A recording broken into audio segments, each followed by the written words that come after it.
All right, can you guys hear me now? Can you hear me now?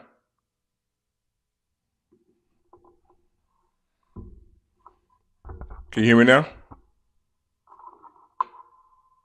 Still can't hear me?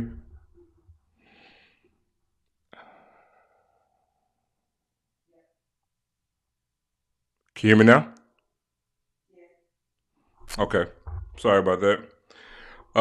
Start over again. Again, man, thanks for tuning in to Zone Coverage Podcast. I'm your host, Zoe Phillips, and going to kind of get into a few news of a few happenings of what's going on today in the HBCU landscape, as well as go over this thing I've passed in the mind, which would be a proposed HBCU Superconference, FBS Superconference, I should say. Kind of got like a little template I want to run by you guys and just throw some things out there, man. Get some good feedback from you guys as well about doing it. And so I actually go ahead and jump in today, man, which is Wednesday, January 15th. And man, hope you guys had a good day today. First, starting off, man, was Alcorn got a commitment today. Alcorn got a new commitment from a running back, Reggie Davis, transferred in from University of Tennessee at Chattanooga, and from Montgomery, Alabama. Went to Lee High School, and kid got some good, had some nice size to him. Didn't really play too much at UT Chattanooga, but again, another transfer, which we're gonna see a lot going in today being the last. No, today being the last day of the dead period. We'll start to see a lot of commitments, even more so starting tomorrow and through every single weekend, starting this weekend. Every weekend, you guys are going to see tons of commitments and preferably a lot of transfers at that. Guys want to get out that portal. So Alcorn got that commitment today from that running back. And look, before I even get to the next commitments, I want to give a kudos, man. Shout out to LaTroy Johnson, man, former JSU equipment director, also former FAMU equipment director. Just got hired on at Florida International with his former head coach Willie Simmons down at Florida International. So kudos to Troy, man. Good people. Just got on for their job. So if he actually sees this, man, kudos to you. On one and upward, as we always say. Then I want to get into next, man. South Carolina State got a really, really, really, really big pickup today. Guy was an unrated guy, but man, running back Mason Hicks, transfer coming in, and comes in at 5'9", 160 pounds from Rock Hill, South Carolina. But let me tell you, man, this kid, he got offers from Austin P, UNC Charlotte, University of Tennessee Chattanooga, Eastern Kentucky, and University of Memphis. But man, check out this stat line. The kid had 207 carries, 2,665 yards, rushing 2,954 total yards from scrimmage, 33 touchdowns, 12.9 yards per carry. Let me tell y'all something. I don't care if he played one A ball. Some damn good numbers. Damn good numbers. So, hold on. Let me get rid of something right quick.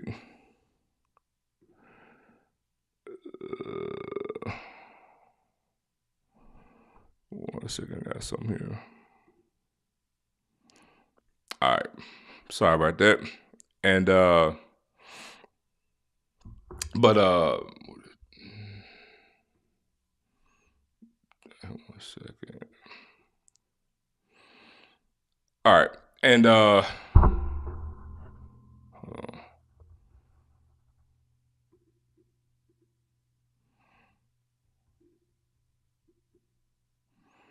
All right. And, sorry about that. And, like I said, man, playing 1A ball, man, those are damn good numbers. So again, good pickup for Chinnisberry in that regard as well, man. So again, more commitments coming in, and I'm gonna go ahead and get to this, man. This is a huge passion of mine. I'm gonna just jump into this because we're not gonna be too long tonight, but man, listen, I know a lot of people say it's kind of like beating a dead horse, but man, the time is now.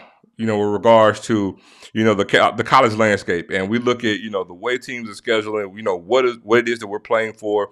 What's the end game when we talk about HBCU ball and the way things are going. And yes, Tasha, I'll be at the parade Friday, Lord willing. But we get into the landscape of college football, and what that entails, and the way things are going, and what does that hold for HBCUs. And I'm of the mindset that we need to grab the bull by the horns and be offensive and take control of our destiny.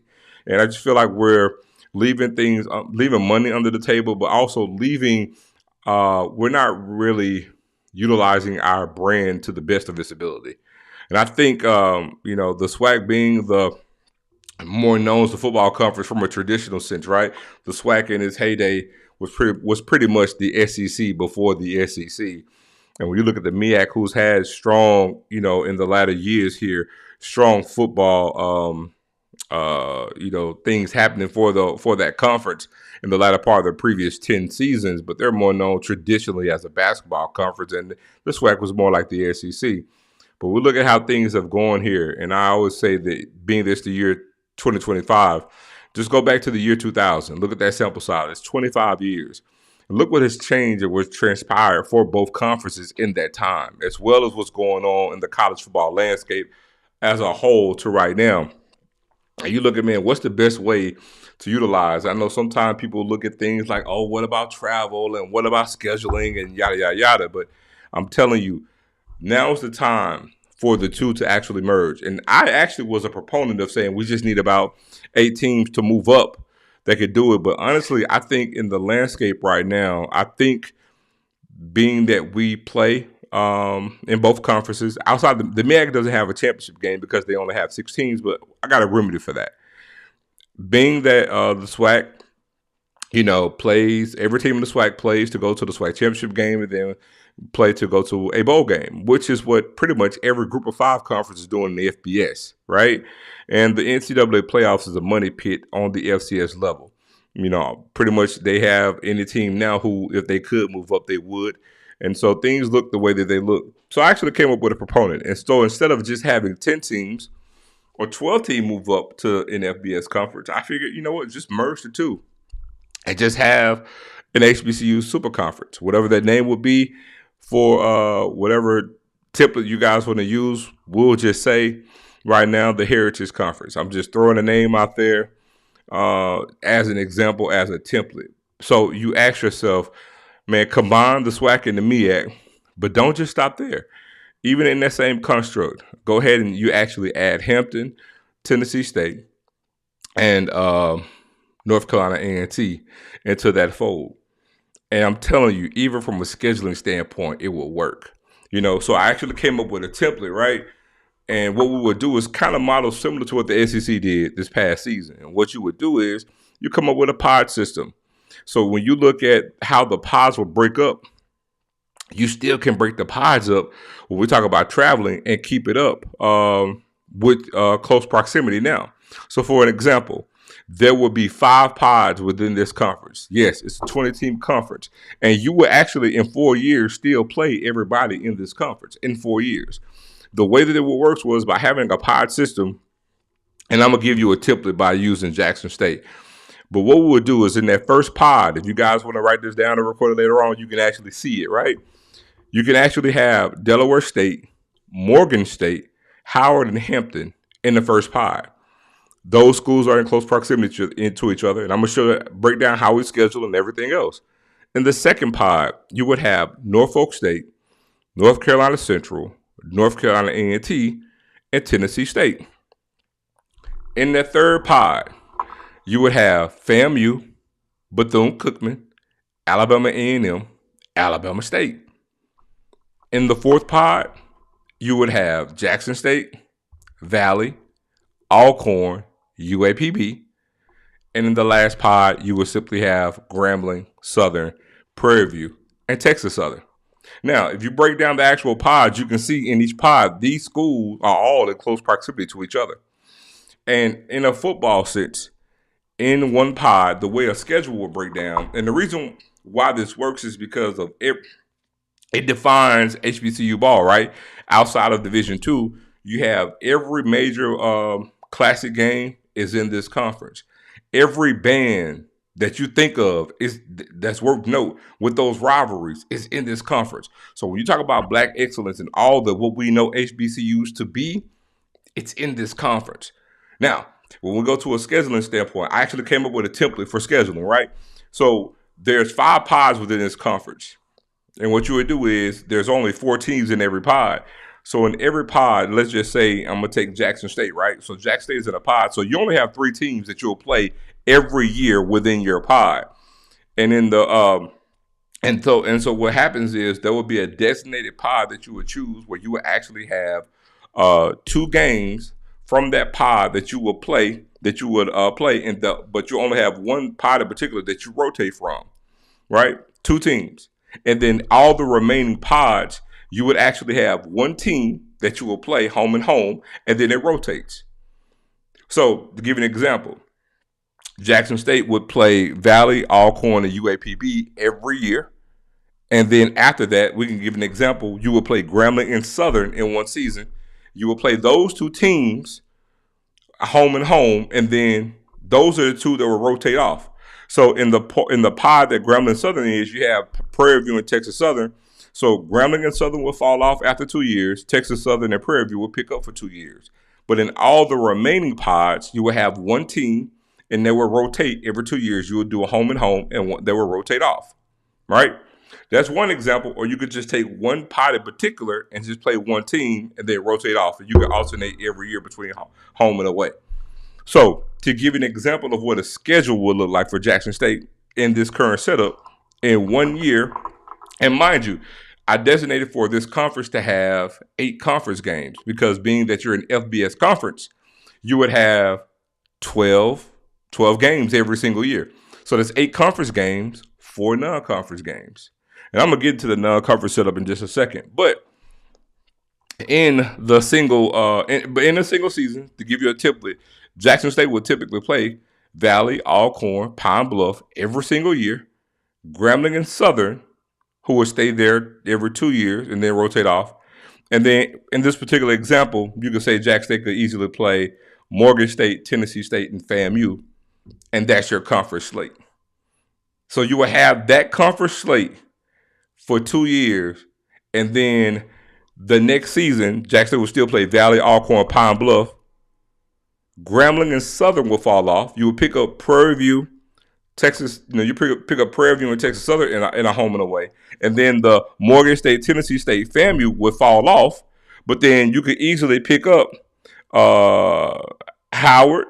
And then in the next one, you could pick up North Carolina A&T. And the last one, you could swap FAMU for Alabama State.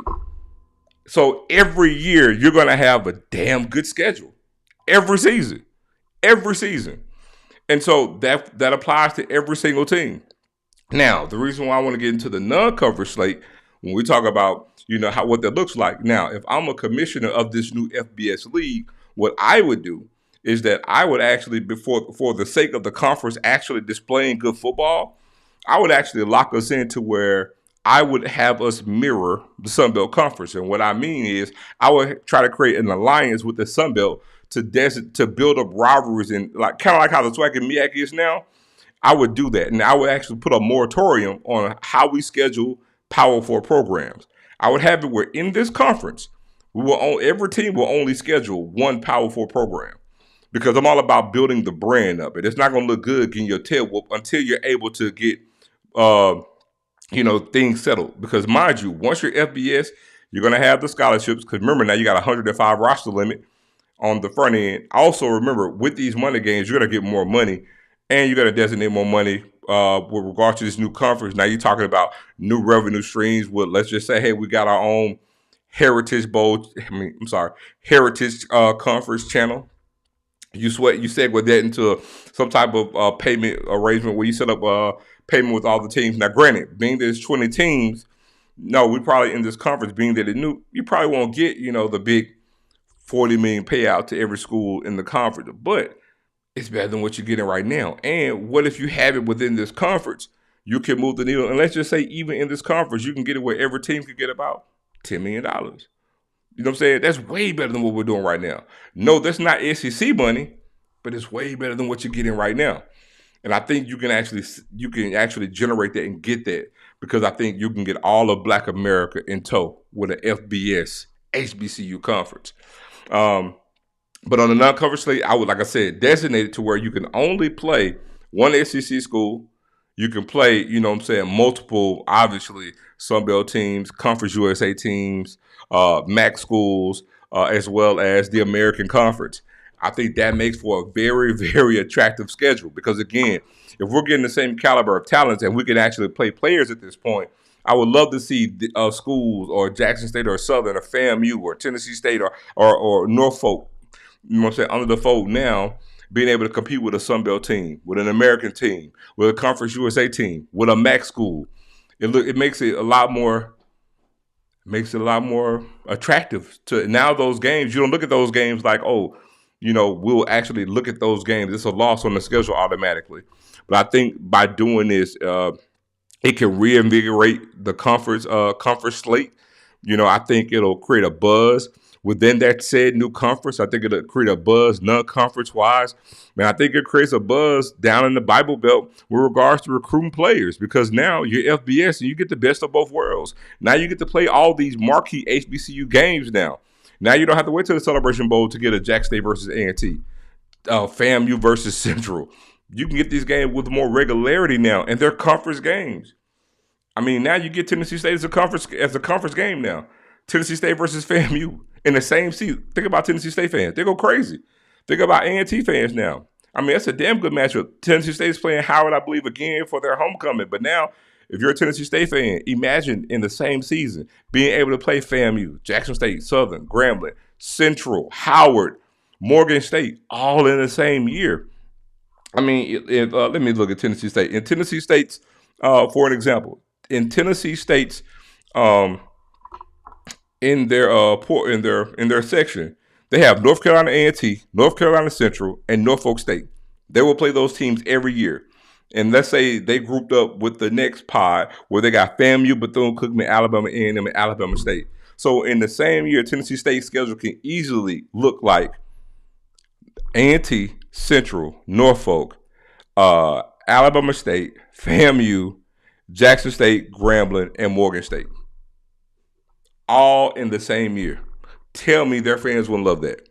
They wouldn't even get in that kind of schedule when they were independent.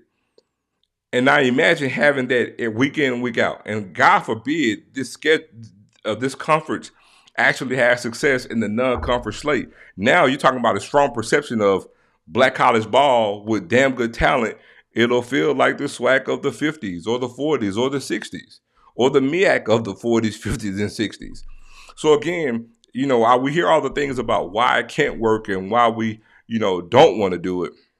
And, all these other negative things. But, man, I tell you what, tell me why you think it could happen or tell me what needs to be done so it can work. I mean, it's worth a conversation. It really, truly is.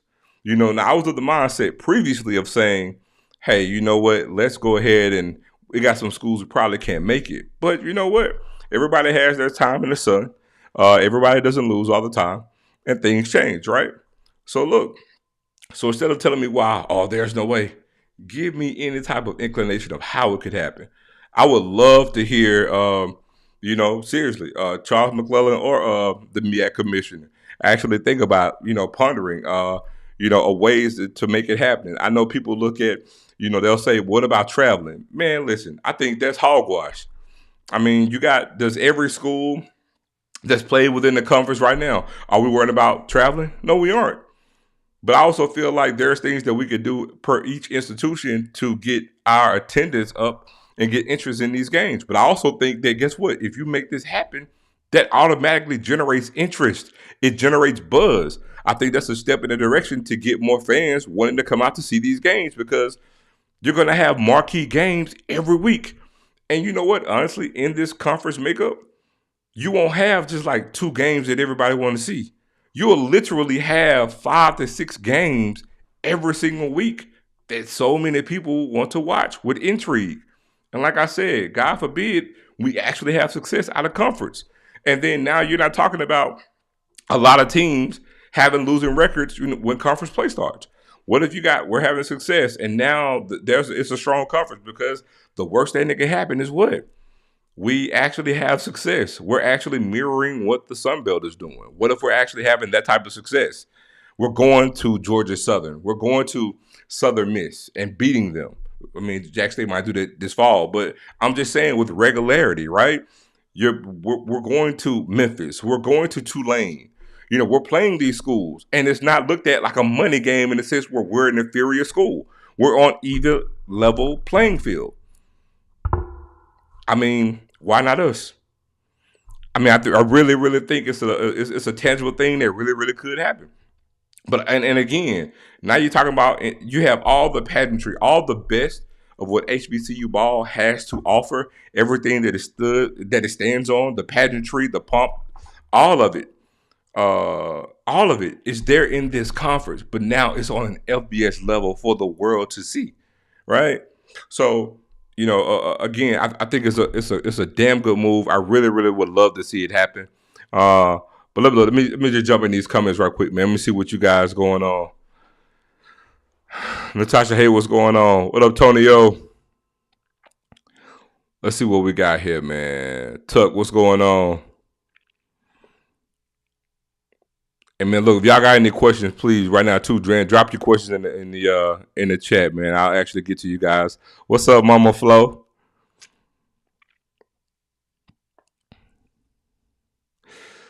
Let's see. Ron T said, "Why don't the North Dakotas and Montanas move up to the Mountain West?" Easy answer. Because they like being the big fish in a small pond. I mean, they easily could have been FBS, but they chose to stay. There's a reason for that. And they're not going to move up because they know if they move up to an FBS level, what they are and how they are will cease to exist. They would not be winning the way that they are. I firmly believe that. And they know that too.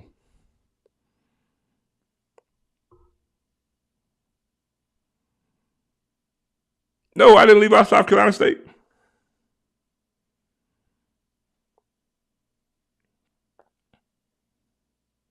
I did. Oh, my bad. Well, look, I could just swap South Carolina State out for Hampton.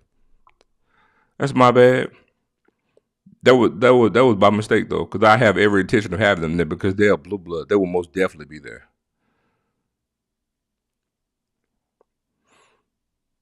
Let's see.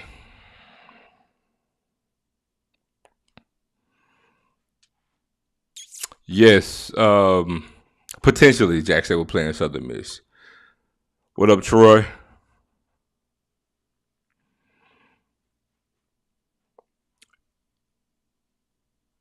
Yes, they have not been invited to the FBS. They haven't. Got right here. Hold on 1 second, you guys. One second.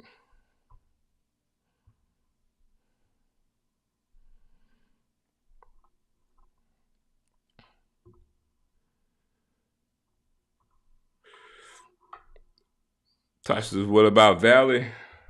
Oh, Valley's in there. They're in the same pod with Jackson State. And speaking of Valley, man, kind of heard through the grapevine they actually decided to go ahead and hire Michael Spurlock. So that holds to be true, man. Kudos to him. Kudos to him and the Valley. I think that is a damn good hire for them. Even more so considering that they just lost an alum, Kendrick Wade, was let go, and which I thought Kendrick Wade was a good hire, but I think Michael Spurlock is an amazing hire for Valley. And I mean that in every sense of the word. Michael Spurlock is from Indianola, Mississippi, and which is right near or not far from Itta Bena. And Michael Spurlock played in the NFL. He can actually tell recruits, look, he played in the same division with Michael Vick. Played against him his whole career. Michael Spurlock was a well-known kick returner in the NBA, in the NFL for the Tampa Bay Buccaneers. Played 8 seasons, had a damn good year, and I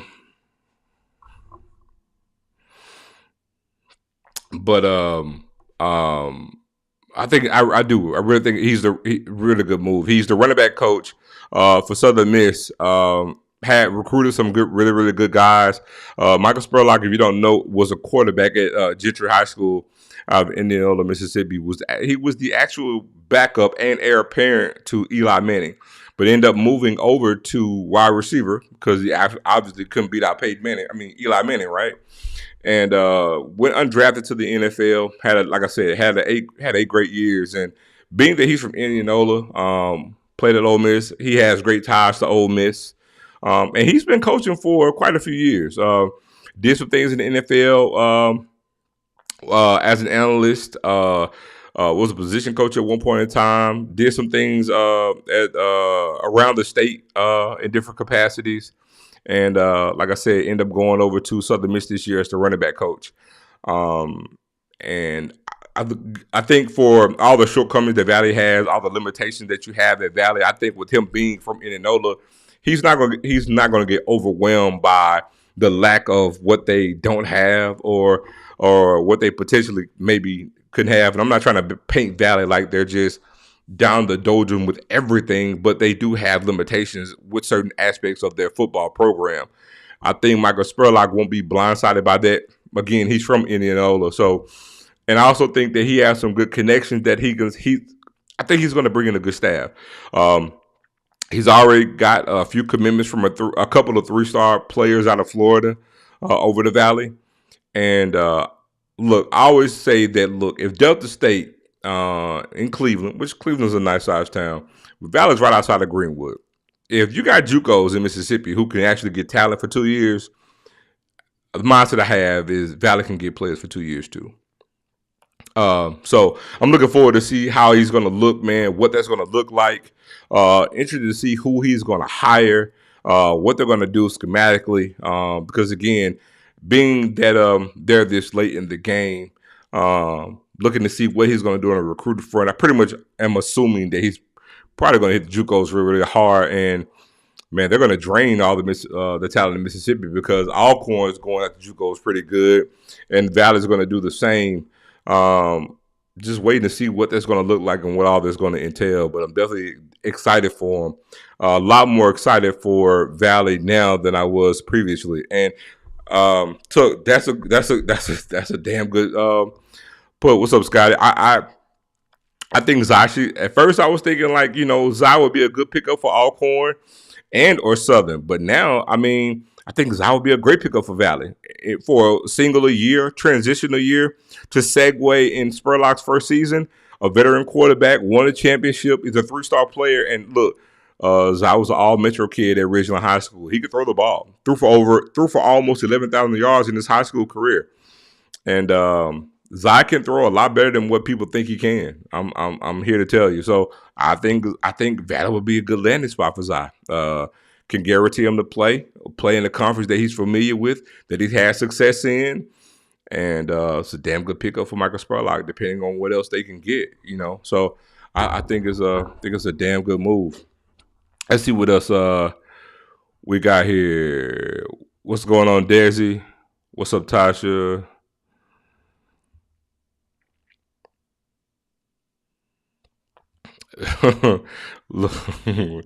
Little Blue. What's up, Blue? What's going on?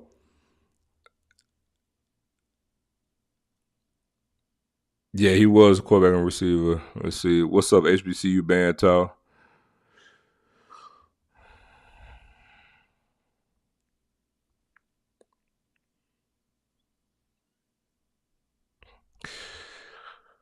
Yeah, it's probably doing the Delta inside out. Look, and about that JUCO rule, I gotta read some more into that. I could have sworn the rule initially was just for the quarterback at Vanderbilt. I still haven't seen anything where the NJCAA has actually came out and said that anybody who's played in JUCO from that time up until now, their time is expunged and they receive their 2-year reprieve. So now, if you play JUCO ball anytime, you can have those years back. Waiting to see all about that. Do you have a map of the parade route? I don't, but I do know the parade route is going to be the same thing that it was for the homecoming parade this year. I do know that. I didn't go to the parade, so I would be lying to you, but I would definitely be there Friday for that. When the schedule coming out? The schedule will be out sometime next month. Preferably, probably the end of next month, or could be released, I'm assuming, by probably Blue and White Week.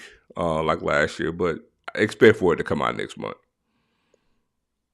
And see what else we got here. I'm ended up going up to 35 minutes for you guys, and I'm gonna drop up off of here.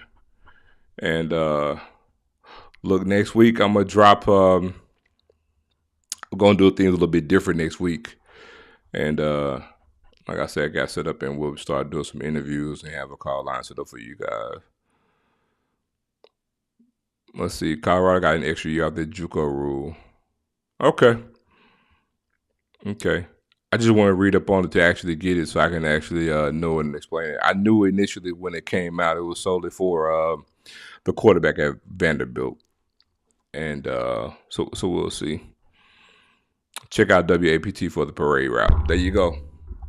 I couldn't tell you. I hadn't even looked for it. I just know it's down on campus or near campus. But yeah, Jackson, they are having their championship parade this Friday, as well as a fundraising event that night at M-Bar. Blue said the JUCO rule is supposedly for any player whose eligibility expired this season. I don't think it's for future recruits, though. Okay. That's what I was kind of getting to. I knew it wasn't just for the whole gamut for every single player, but okay. Any player whose eligibility expired this season. Okay. The Easties get an extra year to play. I'm unsure. They put a waiver in for him. I'm unsure if it actually came back. Not yet. But until he says otherwise, I'm going to say he probably doesn't have another year until he comes out and says that he does have it. I was hoping the old lineman Ford from JSU would come back one more year with that rule. Mika says the parade will start on State Street, head north to Capitol Street, proceed west to West Street, and wrap back to the start on Pascagoula Street. There you have it. There you have it. All right, we got 2 more minutes, guys. Yeah, come on, drop some more questions, and we're going to drop up off of here. And let's see what we got here. Make sure I ain't miss anything. And look, I want to thank y'all for tuning in, man. I appreciate y'all. Like I said, just bear with your boy. We just getting started. Let's see here. Do you keep the Celebration Bowl, or is it a consolation prize to the Heritage Bowl? I will keep the Celebration Bowl. I will keep it. Can we not invite the governor? Honestly, you got to. It pains me to say it, but you got to. And there's reasons for that. I mean, they got things they're trying to do for Jackson State, and Jackson State is a state-supported school, so you got politics. And everybody, when the tickets go on sale, in the worst, oh yeah, please trust me, I'm gonna do some spots on that too. That part. What happened with the game in Chicago? So Hampton is actually coming to Jackson now. It was an issue with the promoter of that game. What happened in particular with that promoter, I'm unsure. Was something going on? And typically, if something's going on, it's something with the financials or something with arrangements with the teams coming. So they were so late in the weeds, and as you know, it's hard to schedule games so late. So they both just decided to still play the game since they had the dates open and just make the game in Jackson. So that's what happened. But look, guys, we're about to wrap up down here 3 seconds. So look, I want to thank you guys for tuning in again. We'll be back on here Monday, and look, we're going to have a whole different look next week. A lot of different things coming up for you guys. Like I said, just bear with your boy. We won't get this thing up and running to your standards. But look, once again, we out. I thank you. Thank you for tuning in to Zone Coverage Podcast with your boy Zoe Phillips. We out of here.